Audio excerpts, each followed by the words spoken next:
వైఎస్ఆర్ కడప జిల్లా ప్రొద్దుటూరు నుండి మలుపు టీవీ సమర్పణ రేపు దేశవ్యాప్తంగా వైద్య సేవలు బంద్. 24 గంటల పాటు వైద్య సేవలు నిలిపివేతకు ఐఎంఏ పిలుపు.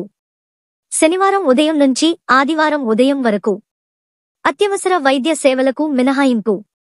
పశ్చిమ బెంగాల్లోని కోల్కతాలో మహిళా డాక్టర్ అత్యాచార ఘటనకు నిరసనగా ఇండియన్ మెడికల్ అసోసియేషన్ ఐఎంఏ కీలక నిర్ణయం తీసుకుంది. రేపు ఆగస్టు 17న దేశవ్యాప్తంగా నాన్ ఎమర్జెన్సీ మెడికల్ సేవలను బంద్ చేయాలని ఐఎంఏ నిర్ణయించింది.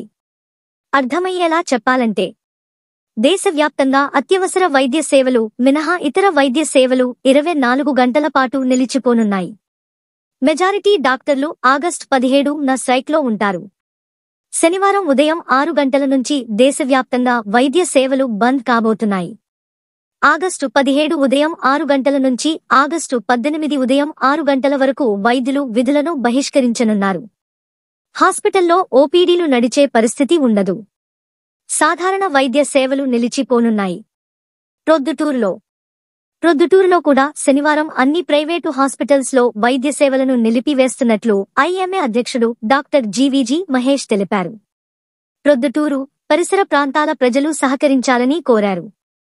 ఈ వివరాలు మీ ఈ మలుపు టీవీలో వీక్షించారు.